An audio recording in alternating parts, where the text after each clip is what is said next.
Pemaparan sosialisasi perlindungan HKI batik di Desa Tanjung Bumi. Lokasi pemaparan sosialisasi adalah di Kabupaten Bangkalan, tepatnya di Desa Tanjung Bumi dengan dasar pertimbangan bahwa tempat tinggal informan yaitu pengrajin batik adalah pusat penghasil batik Tanjung Bumi. Batik menurut pasal 12 UU HC tahun 2002 merupakan salah satu objek perlindungan hak cipta. Berkaitan dengan pasar global dan berlakunya hak kekayaan intelektual, ternyata para pengrajin batik yang rata-rata pendidikannya informal banyak yang tidak mengetahui tentang hak kekayaan intelektual.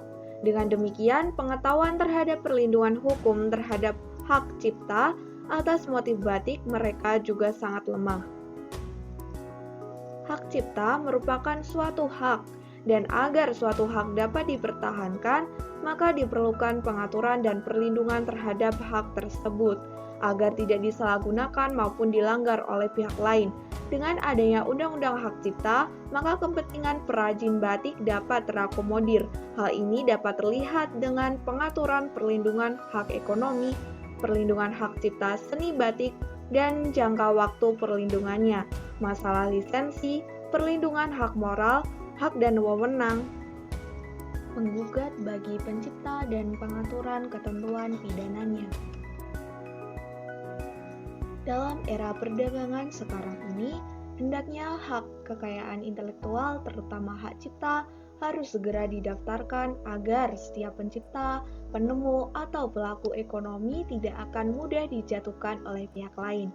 Pentingnya perlindungan kepada pencipta karya seni batik karena terkait dengan hak ekonomi dan hak moral dari pencipta yang bersangkutan. Karya cipta yang tidak didaftarkan hanya memiliki perlindungan bagi penciptanya yang bersangkutan sehingga apabila karya ciptanya ditiru atau dijiplak oleh pihak lain, akan sulit untuk membuktikan kepemilikannya. Oleh karena itu, agar mempunyai akibat hukum kepada pihak lain, maka karya cipta seni batik yang telah dihasilkan sebaiknya didaftarkan agar perlindungan hukumnya dapat lebih mudah dilaksanakan. Beberapa cakupan HKI yang bisa melindungi hasil karya para pembatik Tanjung Bumi adalah hak cipta, hak paten, hak merek dagang, dan hak atas indikasi geografis. Hak cipta untuk desain motif batik yang baru yang tidak merupakan modifikasi motif lama. Hal ini mengacu pada ketentuan pasal 12 ayat 1 huruf I Undang-Undang Nomor 19 Tahun 2002 tentang hak cipta dengan berbagai peraturan pelaksananya. Kreasi-kreasi dan ciptaan pengrajin batik dapat dilindungi oleh hak cipta, mengingat salah satu lingkup perlindungan hak cipta diantaranya adalah seni batik.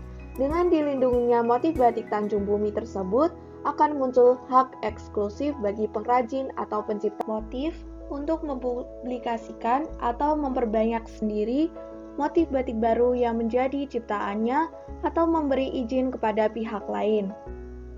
Hak paten sederhana terutama kreasi dalam pencelupan dan pewarnaan batik. Ini dikarenakan proses pembuatan pencelupan dan pewarnaan batik, baik menggunakan pewarna kimia maupun alami, menghasilkan tata warna yang unik dan khas yang juga merupakan lingkup perlindungan paten. Agar dapat dilindungi dengan hak paten, harus dibuat suatu formula khusus proses pewarnaan batik yang akurat dan konsisten, mengingat takaran-takaran yang digunakan pengrajin batik Tanjung Bumi dalam mencampur warna menggunakan ukuran yang kurang terjamin tingkat akurasinya, sehingga dapat diterapkan dalam suatu proses industri. Para pengrajin dengan pendampingan dapat menyusun langkah-langkah pewarnaan secara detail dan menggunakan takaran yang akurat, misalnya menggunakan timbangan atau gelas ukur. Merek adalah identitas suatu produk yang memiliki daya pembeda dan digunakan dalam kegiatan perdagangan. Merek berfungsi sebagai tanda pengenal untuk membedakan suatu hasil produksi dengan hasil produksi lainnya. Merek juga berfungsi sebagai alat promosi. Pembeli melihat jaminan mutu juga berdasar merek. Hak atas indikasi geografis. Hak ini dapat diberikan karena adanya ciri-ciri tertentu yang hanya dimiliki dan hanya ada pada batik Tanjung Bumi. Sebagai contoh, motif batik Tanjung Bumi seringkali bernuansa laut atau alam sekitar, baik flora maupun fauna. Demikian juga dengan warna coletan yang memiliki khas sendiri. Pada batik Tanjung Bumi selalu ditemukan warna coletan merah, biru, dan hijau. Coletan ini menjadi sangat menyala karena sering kali kontras dengan warna dasarnya. Kebanyakan para pengrajin batik Tanjung Bumi belum menganggap perlindungan HKI sebagai suatu kebutuhan dan mereka belum memandang urgent terhadap perundang-undangan di bidang HKI. Beberapa kendala dalam pemberian perlindungan HKI terhadap para pengrajin Tanjung Bumi antara lain adalah terbatasnya pengetahuan dan pemahaman para pengrajin batik Tanjung Bumi tentang hal-hal yang berkaitan dengan pendaftaran hak kekayaan intelektual yang sebetulnya diperlukan dan dapat melindungi karya batik mereka. Para pengrajin tidak mengenal HKI, tidak dapat membedakan antara hak paten, hak merek, dan hak cipta.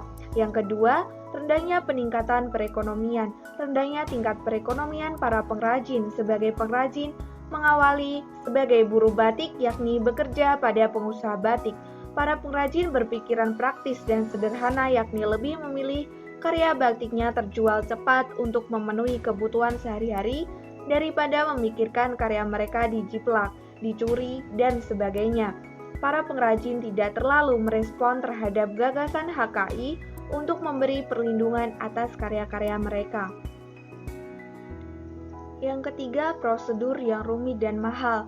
Prosedur pengurusan HKI rumit dan mahal. Untuk dapat mendapatkan perlindungan paten, diperlukan langkah-langkah yang rumit seperti penyusunan spesifikasi paten, klaim, dan lain-lainnya yang kesemuanya itu sangat asing bagi para pengrajin.